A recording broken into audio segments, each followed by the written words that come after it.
आम्ही म्हणतोय आमच्या ज्या नोंदी आहेत त्या ओबीसी आरक्षणात आहेत. आम्ही ओबीसीतच आहेत. मराठा आणि कुणबी हा एकच आहे. हे आमचं म्हणणं आहे. हे सरकारला समजून घ्या, संभ्रम निर्माण करू नका आणि राज्य अस्थिर करण्याचं काम मंत्र्यांकडून होऊ नये ही अपेक्षा. तुमचा दुसरा प्रश्न होता की पोरांच्या बाबतीतचा.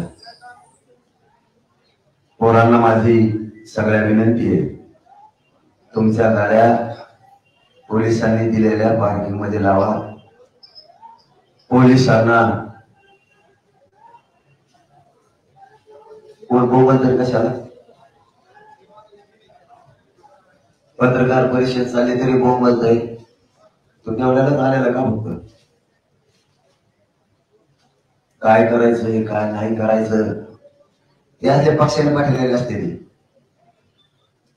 त्यांना काय देणं घेणं नाही काय सांगितलंय काय करायचं.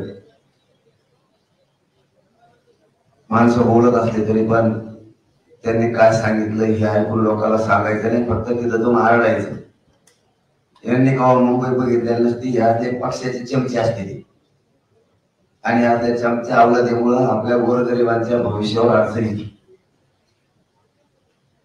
कारण यांना कधी समाज बाप नाही वाटला, यांना नेतेच बाप वाटले हमेशा. म्हणून आमच्यासारख्या 7 करोड गरीब मराठ्यांचं वाटलं झालं. आम्हाला आरक्षण पाहिजे, राजकारण नाही करायचं. आणि मुख्यमंत्र्याला नेमकं राजकारण करायचे, आरक्षण द्यायचं नाही. ज्या ज्या स्पॉटवर पोर असतील त्यांना विनंती आहे, संयम धरा, वाट बघू आपण. शांत राहा, आपण वाट बघू. रस्ते तुम्ही रस्त्याला गाड्या लावण्याऐवजी त्यांनी सरकारनं आणि पोलिसांनी दिलेल्या मैदानावर लावा. माझी विनंती आहे तुम्हाला. आता सगळ्या मुंबईत मराठी झाले, कारण मुंबईत त्यांनी बघू नये येऊ नये का? ते काय वाईट करणार नाही, शब्द आहे माझा. आणि पोरांना सांगणार अजिबात वाईट करायचं नाही. आता सगळ्या मुंबईत मराठी पसरले, फक्त वाहन सुरक्षित लावा. पोरांना माझं सांगणं आहे. मला वाटतं त्या डीपीटी का काहीतरी मस्जिद बंदर जवळ तिथलं एक ग्राउंड आहे, त्या ग्राउंडला लावा. इथून 3 किलोमीटर ते ग्राउंड आहे. त्याच्यानंतर कॉटन ग्रीन म्हणून आहे शिवडीला, 2-4 किलोमीटर वर आहे. इथून काही येऊ शकतात, जाऊ शकतात, रेल्वेने येऊ शकतात. तिथं लावा. ए शेड म्हणून खूप मोठी पार्किंग आहे शिवडीला, तिथं पण लावा. तुम्ही जर गाड्या व्यवस्थित तुमच्या सुरक्षित लावल्या ना, तुम्ही जरी आझाद मैदानला आले किंवा इकडं तिकडं बाप्पाच्या पाय पडून आले किंवा इकडं तिकडं फिरून आले, तर तुम्हाला पुन्हा तुमच्या गाडीपाशी जाऊन जेवण करता येईल, पाणी पिता येईल. पाऊस आला तर तुम्हाला तुमच्या गाडीत झोपता येईल. म्हणून ह्या गोष्टी समजून घ्या. तुमच्या गाड्या पार्किंगला लावा. आणि इथून वाशीचं मैदान जास्तीत जास्त 20-22 किलोमीटरवर आहे फक्त. तिथं काही गाड्या लावा. आणि रेल्वेनं 5 रुपये घेते आझाद मैदानला यायला.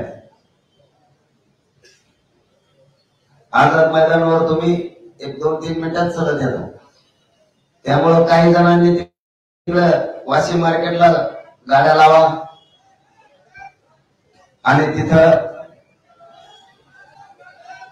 सगळं व्यवस्थित होत आहे.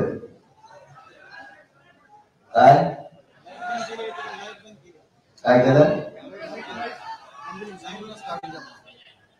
अँब्युलन्स आहे का नाही दगड? तुमच्या पाठीमागे अँब्युलन्स तिथं पुढं उचलून न्या ना. ड्रायव्हर जाय, डॉक्टर आहेत ना, डॉक्टर जा तिकडे. आपले डॉक्टर आणले का? आपले डॉक्टर घरी झोपले काय? गेले का? जा लवकर, डॉक्टर यायला लागले रे. बरोबर आपण बरं का काय आंदोलन सांगितलं होतं ना, हा कुठे मग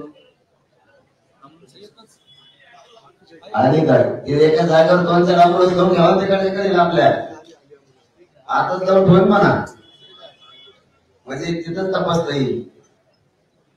आपल्या पोरांनी सगळ्यांनी इथं जे ग्राउंडवर आहेत त्यांना सांगतो, तुम्हाला जर कोणाचा फोन आला तर त्यांना सांगा तिकडं मार्केटला गाड्या लावा आणि पायी या शांततेत आंदोलन पार पाडून जिंकायचे, समजून घ्या. गोंधळ घालणाराचा काय उद्देश आहे मला नाही माहित, पण त्या गोंधळ घालणाऱ्याला सांगा की तुम्ही आंदोलनाची दिशा शांततेत ठेवा. सध्या बघू ना मजा किती दिवस काय करते ते देत का नाही, त्यांची काय इच्छा आहे. संयमानं शांततेनं राहा सगळे, माझी विनंती. आता कुठं कुठं आहे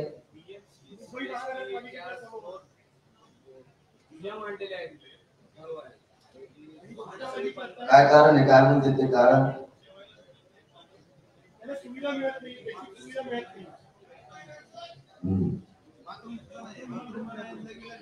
मग आता ते देणं तर काम आहे ना. बीएमसीचा कोण असतो इथं, आयुक्त असतो का इकडं. मग आयुक्ताचं काम आहे ना, पोरं व्हायता गेले बीएमसीच्या आणि महानगरपालिकेच्या, आणि पुढं बीएमसी महानगरपालिका एकच असो, सीएसटी. बीएमसीच्या समोरचे आणि सीएसटीच्या समोरच्या पोरांना विनंती आहे, शांततेनं घ्या, नका मिळू देऊ. तुम्हाला जेवायला मिळालं नाही, तुम्हाला पाणी मिळू द्या नाही मुख्यमंत्री, कारण प्रशासक बसलेला असणार आहे सध्या, त्याच्यामुळे कंट्रोल सगळा मुख्यमंत्र्याचा असणार आहे. पण कधी ना कधी वेळ बदलत असती, तुम्ही रिटायर जरी झाले तरी आयुक्त साहेब सुट्टी देणार नाही, कारण मराठ्याच्या पोराचं पाणी तुम्ही बंद केलं. तुम्हाला वाटत असेल मी नोकरीला मला कोणी काही करीत नाही, पण चांगल्या चांगल्याला फिरलेली आहे तर तुमचं काहीच विषय नाही. कधी ना कधी बदल होत असतो, त्या टायमाला सगळा हिशोब होणार आहे. त्याचं नाव फक्त लिहून ठेवा, 300 तारीख कोण आहे. आपल्याला कामाला 10 वर्षाला 20 वर्षाला रिटायर झाल्यावर का होईना, मुख्यमंत्र्यांचं ऐकून आमच्या पोराचं पाणी बंद केलं, बाथरूम बंद केले, दुकानं बंद केले. त्या बीएमसीच्या पोरांना तिथं जमलेलं आहे, आणि आणखी पुढे जमले सीएसटी पेक्षा जमलेल्या पोरांना विनंती, होऊ दे हाल, बघू किती दिवस आपले हाल करतात. तुम्ही आपला आझाद मैदानाला या, तिथं शांतता ठेवा. पोलिसांनाही सांगतो, पोरांना डोंचू नका, विनाकारण त्रास देऊ नका, कारण पोरं तुमच्या सरकारनं मुख्यमंत्र्यांना पाणी जेवण म्हणजे काय तुमच्या पदरचे नाही. तुम्ही हॉटेल बंद करायला लावले, बाथरूम बंद करायला लावले, म्हणून ते पोरं वैतागलेत असं मला पत्रकार बांधवांनी सांगितलं, मला तर काय माहित नाही. मग जर तुम्ही मराठी कदराव म्हणून जर ही भावना मुख्यमंत्र्याची असेल तर महाराष्ट्रातल्या मराठ्याच्या, भाजपमधल्या काम करणाऱ्या मराठ्यांनी समजून घ्या, तुमचा मुख्यमंत्री गोरगरीब मराठ्याच्या पोराला मुंबईत आल्यावर किती त्रास द्यायला लागलाय. पोरांचं रात्रीपासून पाणी बंद केलंय, हॉटेल बंद करायचं सांगितले, दादरातून बाथरूम बंद करायला सांगितले. म्हणजे लवकर मराठा समाज कदर नाही, माघारी जाईल. मुख्यमंत्री साहेब तुमच्या डोक्यात आणखीन गैरसमज काढून टाका. तुम्हाला योग्य संधी आली, तुम्ही त्या संधीचं सोनं करा, मराठ्यांच्या मनाची का आणि मराठ्याला आरक्षण देऊन टाका. हे मराठे कधीच तुम्हाला विसरणार नाही. देव आणखीन दुसऱ्या दिवशी चौकोशाचा दिवस आहे, तुम्हाला शब्द देतो, आणखीन तुम्ही मराठ्यांचा संयम बघू नका, मराठ्याला वेठीच धरून त्याचं वाटोळ करू नका. तुमच्या आता संधी आहे, संधीचं सोनं करा आणि याला द्या. तुम्हाला वाटत मी हानीन मारे, तुमच्या आयुष्यातला सगळ्यात मोठा वाईट दिवस तेव्हा असेल.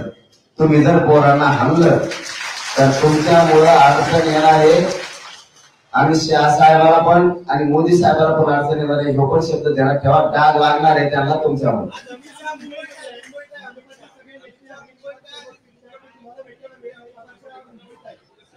काय म्हणजे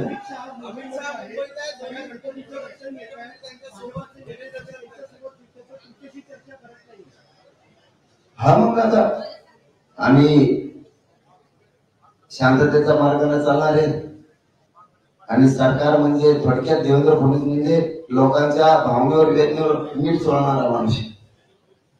त्याला लोकांचं जितकं वाटलं होईल तितकं तो बघणारा माणूस. हो ना, त्यांच्या संग हिडल सगळं देवदेव गणपतीचं दर्शन घेत्या. कोण केंद्रीय मंत्री आला दिल्लीवर त्यांच्यासोबत हिडल. मराठ्याच्या मागण्याकडे वेळ नाहीये लक्ष द्यायला. मग यालाच म्हणते महाराष्ट्र देवेंद्र फडणवीसला अस्थिर करायचा, पोलिसांना लाठीचार्ज करायला लावायचा आणि मग त्यांना गणपती नाही दिसत, मग त्यांना हिंदुत्व नाही दिसत, मग देवदेवता नाही दिसत, त्यांना वातावरण फक्त दूषित करायचं. हे त्यांचं काम आहे, हे त्यांचं काम आहे देवेंद्र फडणवीसांचं. बघू, पोरांनी शांत राहा. इकडे आझाद मैदानाकडे या, तिकडचा त्या बीएमसीचा सीएचचा रस्ता मोकळा करा आझाद मैदानाकडे आणि गाड्या सुरक्षित लावा. धन्यवाद.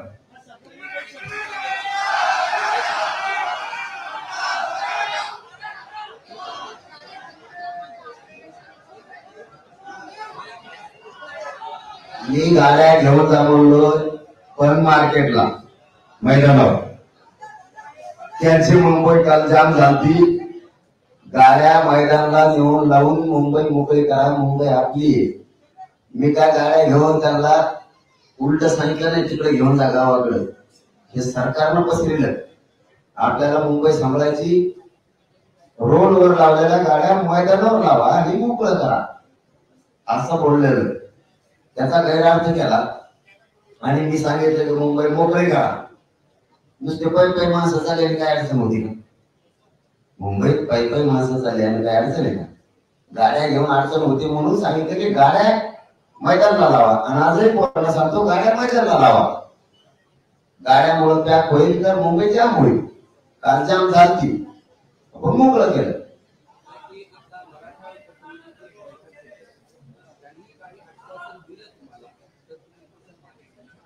मला पाहिजे अंमलबजावणी. मी कोणाच्या शब्दावर आश्वासनावर उपोषण मागे घेणार नाही. फक्त पुन्हा एकदा सांगतो, तुमची आडामोठी भूमिका अकराच ताळेपणा मुख्यमंत्र्यांनी थांबवा. पोराला फक्त माझ्या बोर्ड लागता कामा नये हे मात्र तुम्ही समजून घ्या. पुन्हा राज्य अस्थिर करू नका हे ध्यानात ठेवा. राज्य जर अस्थिर झालं रे बाबा तर जबाबदार मुख्यमंत्री देवेंद्र फडणवीस असणार आहे.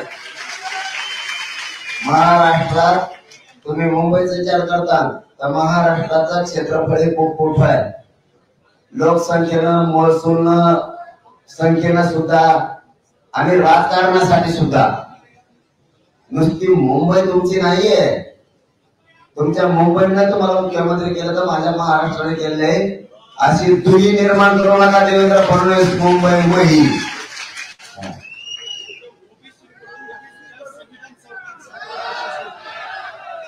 त्याचा मान नाही ते प्रश्नच मला विचारला.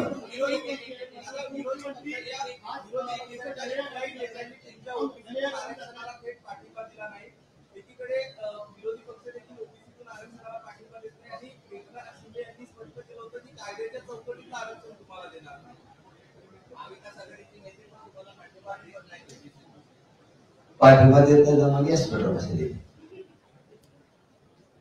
सत्ताधारी व्यासपीठावर आले. आता सगळे आमदार, खासदार, मंत्री ते तुम्हाला नाही कळायचं गाव. खरंच नाही कळायचं.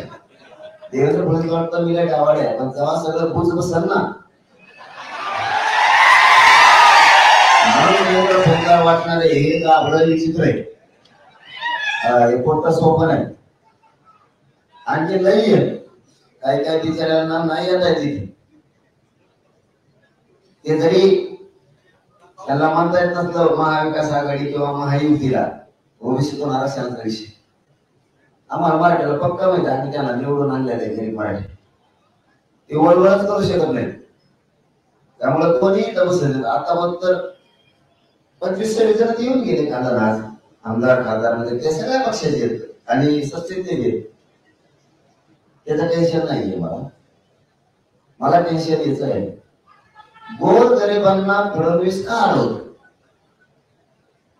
काय मिळणार आहे राज्य अस्थिर करून? सत्ता पुन्हा मिळणार आहे? गेलीच म्हणून समजा, कधीच मिळणार नाही तुम्हाला सत्ता पुन्हा मराठीचा वाटा पाहिजे. मुंबई थोडी आहे, राज्य लय मोठं आहे क्षेत्रफळानं, सगळ्या बाबतीत राजकीय क्षेत्रफळ, महसुली संख्येचं ती भ्रम काढून टाका लवकर.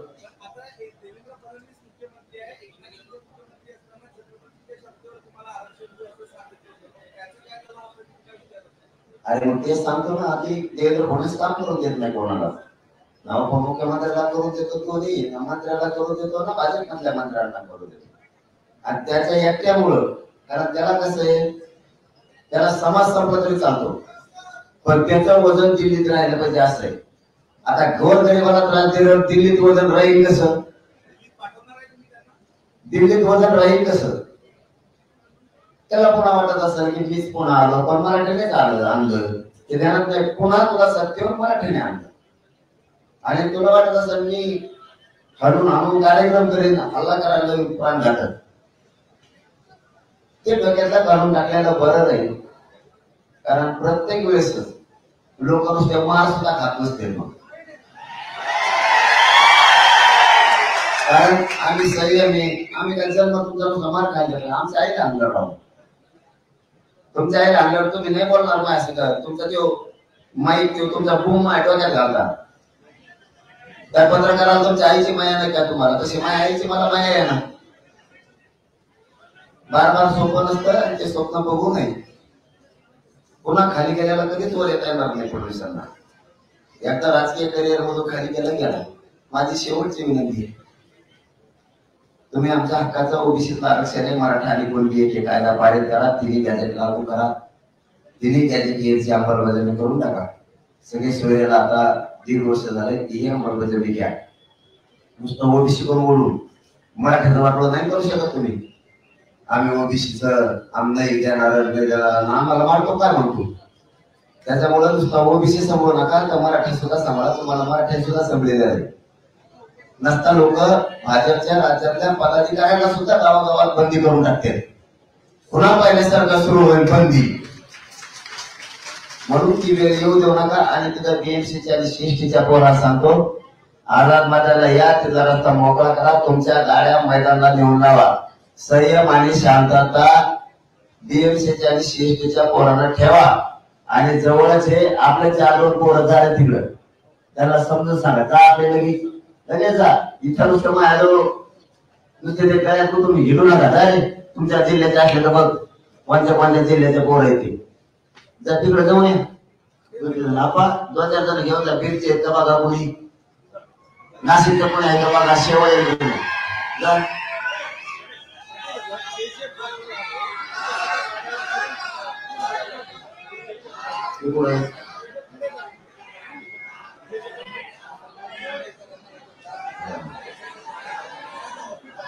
मी पोरांना एका आठवणीनं पुन्हा शेवटचं सांगतो आता बरं का, बार तुम्हाला उपोषणात आढळलं नका. गोरगरीब मुंबईच्या मराठा ते जे गोरगरीब आहेत त्यांना त्रास होता कामा नये. इथं जे कुठंतरी उड्डाण पूल आहे, त्या उड्डाण पुलावरती पूर येतं, त्या गाड्या तुमच्या काढा आणि मैदानाला नेऊन लावा. आणि पोलिसाला सरकारला सांगणं, तुम्ही त्यांना मैदान द्यायला म्हणून त्या गाड्या लाविना. तुम्ही तिकडे वाशीला पोर असल्या ठिकाणला म्हणता वाशीला लावा. तुम्ही पोराला सांगता की तुम्ही बीएमसी ला लावा, तुम्ही बीएमसी ला लावा म्हणून सांगता. किंवा तुम्ही ते काय ती कोची इकडची बीपीटी तिथं लावा म्हणता. तुम्ही शिवडी लावा म्हणता, पोरात ते गाड्या आला त्यांना म्हणता माघारी जा, म्हणून ते पोर रोड उभा राहते. ही चूक सगळी सरकारची आहे किंवा तिथल्या काम करून घेणाऱ्या पोलीस यंत्रणेची ठराविक. ते तिकडून वाशिवडीकडे बोली तर देत नाही, इथून वाशीला जाते पोरांमुळे त्याने गेले घालू घालू. नाही हे पोरांचा आधी सांगतो की तुम्ही पटापटा करून घ्या. गाड्याला पोलिसांना सांगतो त्यांना मार्केट द्या. इथं शिवडीला मार्केट आहे जवळ, ते देऊन टाका. पोराला तुम्ही तिकडून बोलून घेता आणि इथून वाशीला जा म्हणता. वाशीला गेल्यावर वाशीचे म्हणजे मार्केट नाही इथं ग्राउंड नाही. कुठं लावायच्या पोराच्या गाड्या? त्यामुळे तुम्ही मैदानात खुले करून द्या लवकर पोलिसच. आणि त्या जे वर तो कुठं थांबतात ना सामान्य मुंबईकरांना त्रास झाला नाही पाहिजे. पोरांनी गाड्या मैदानात नेऊन लावा. आता नाही बोलत माणूस ते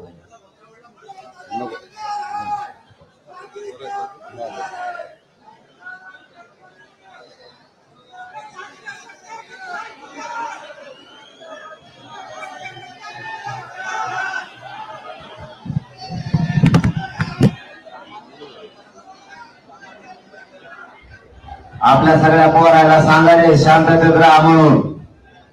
सगळ्यांनी ग्राउंडवरच्या पोरांनी एकमेकाला सांगा शांत राहा म्हणून.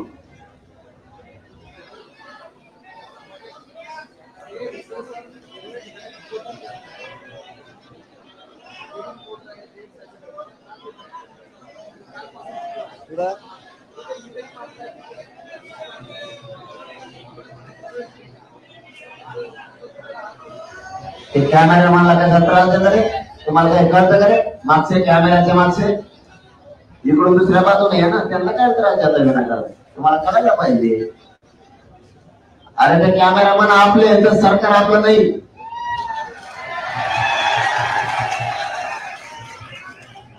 थोडं काय कोणाला त्रास देवा कोणाला नाही. सगळ्यांनी तुम्हाला तुमच्यावर जबाबदारी दिली. मी उपोषणाला बसलो ना, मी तुमच्यासाठी एवढं धरतो म्हणल्यावर मागचं तुम्ही शांततेत सगळ्यांनी समजलं पाहिजे. कुठं आलेलं म्हणलं तुम्ही ते जायला पाहिजे, त्याला सांगायला पाहिजे पाटलाला त्रास देऊ नका. तुम्ही तुमच्या गाड्या करा. उलट तुम्हाला पाठवलं तुम्ही त्यांच्या जवळ बसायचं नाही. तुम्ही सगळ्यांनी उभं राहिलेले मला साथ द्यायची. मी जे सांगेन ते त्यांना जाऊन सांगायचं. तुम्हाला पाठवलं तुम्ही त्यांच्या सोबत नाही बसायचं. त्यांना माझा निरोप द्यायचा आणि त्यांना सांगायचं आपल्याला शांततेचे आंदोलन जिंकायचे. सगळेजण कामगारावर आला.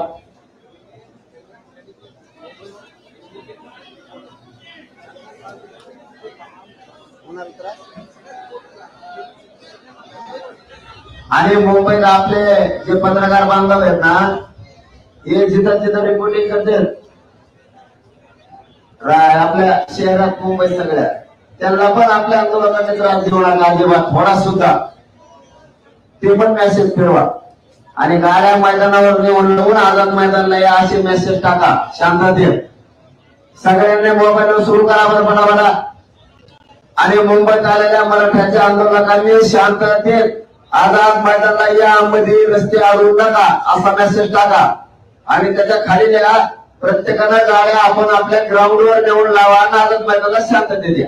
रस्ते अडवू नका. तुम्ही मुंबईत फिरा, फक्त रस्ते अडवू नका असं मोबाईलवर टाका.